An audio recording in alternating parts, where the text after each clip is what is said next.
Tell the people where we at right now. We had, I'm gonna give them a little shout. We at 5 Towns College. If you take a look, we in a classroom. It's a classroom. Because I'm taking you whack rappers to school right now.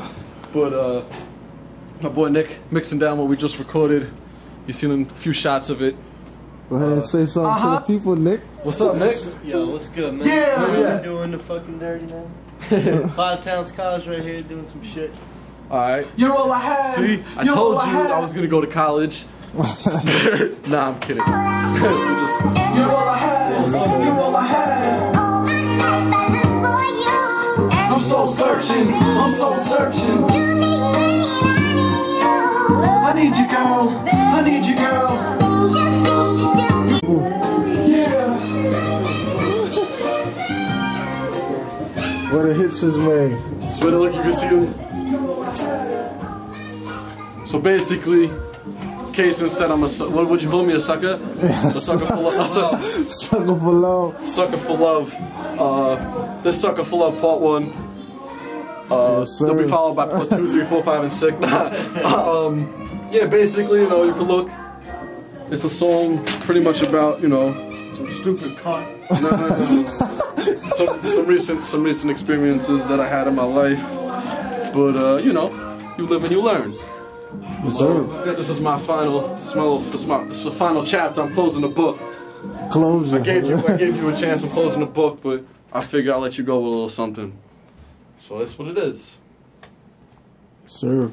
I want them blue night airs. We was hard to come by. Me and you's like rare. You was more than my girl. The oxygen in my air. And I don't wanna split up. God forbid if we tear. But God forbid that you stay. Them decisions you made are like decisions in me. You heard deliberately. But now that I'm stuck, fucked up, alone, nigga, out of control. Tell me why would you stay? My point exactly. I had some issues of my own. But now that you're gone, I'ma miss you till you're home. And truth be told, girl, it's a bitch to be alone. This prince needs a queen before he gets to his throne. Come on, girl.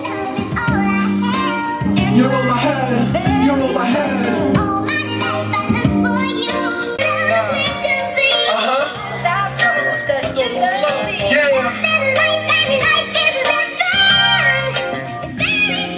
Now this is the story of a very special friend. She was more than a dime, like a very special pen. I was alone in my life until the day I let you in. Tell your father I'll let you know she got a man. Sean, are you still bitter? Do you love, trust, wanna back? Still attached? Are you over assured? Caught up? Still embarrassed? Do you need her? Do anything for her and treat her right? Keep it moving through the darkness and soon you'll see the girl. Do you love me? Come on, call me up. Call me up. Let me know.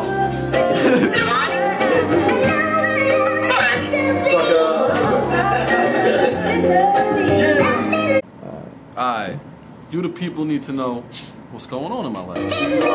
Recently, hold on a second. Yo, turn that shit down. Yo, Nick, pause that for a second. Sorry about that. Where was I at? Oh, so you need to know about changes in my life. So I went from Iron Horse to Optimist. I'm Optimist positive. I'm so positive, I'm gonna make a record deal. I'm gonna make millions, and I'm gonna shit on y'all. I'm gonna shit on you. Why not? Shit on you. Nah, I'll bring y'all with me. I'm not leaving Farmingdale. I'm on Long Island for life. So, what's the motivation behind this song? Behind this song? Yeah. You know what I'm saying? It's obviously for people who know me, you know it's about my ex-girl. I'm not trying to get no one back, really, you know, because I'm not trying to go back to jail. But I'm only a phone call away, I'm just letting you know. So, if you had to, you know, I had a message to say to anybody, what would it be? Well, I could go to jail for sending messages. I could go to jail for sending messages, and I'm trying to keep myself out of trouble. But you know, if I was talking to the world, it is what it is. I'm a phone call away. And you know, my phone number it's on my music page. I changed my number, but you know, it's up on the page. Anyone who needs to contact me, you know what I'm saying? You know where I live. You know where I work. What up? Yes, sir. Got it. Yo. I need you, girl. I need you, girl. Yeah. Sign me off.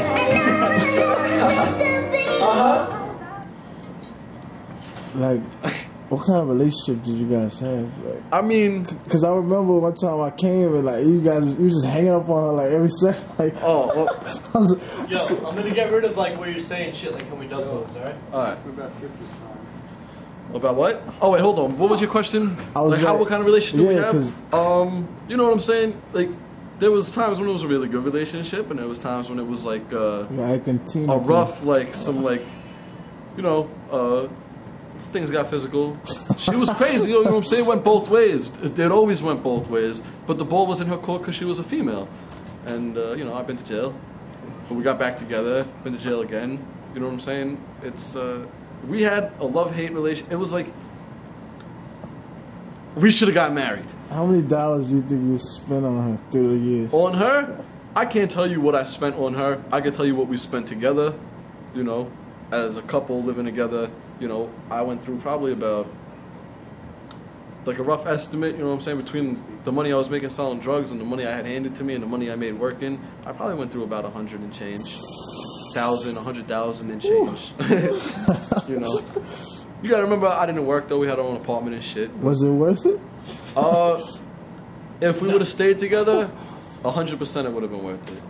Because, you know, I know we loved each other, but it didn't work out. You know, we had. So how did it end? Did she end up cheating on you? Or? Nah, well, what happened was basically, you know, I was talking to her during the day, and she sounded kind of sketchy. The whole day she was sounding kind of sketchy. And it was the first time I ever did some shit like this, because I always trusted my girlfriend. She went to the club on the weekends. She did her thing. I did my thing.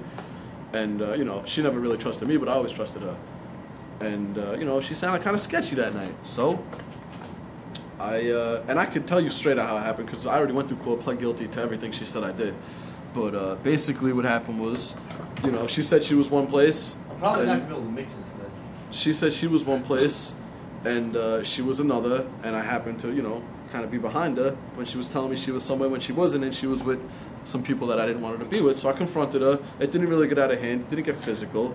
I actually gave the girl a kiss before I went. You know, we went our separate ways, and you know, we got into like a big brawl the next day on the phone. We didn't even see each other. It was all just the phone games, and you know, 3 days after that, I got detectives knocking on my door. They want to lock me up for violating an order of protection. She had a non-harass order of protection against me, and you know, don't get caught up in that whole legal issues with the girl. If a girl puts you in jail one time... I'm not mixing this, not me. I have nothing to do with it. If a girl puts you in jail, probably, you don't talk to her after the first time. Probably shouldn't. Yeah.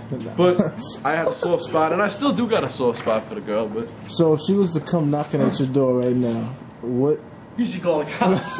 legally, I would. If she came knocking on my door, I would have to, you know, I'd have to vacate his house. I'd have to tell her, you know, I can't talk to you or walk away. But, you know, I'm not gonna do that to the girl. If she came knocking on my door. If she came knocking on my door or called my phone, I'm gonna talk to her.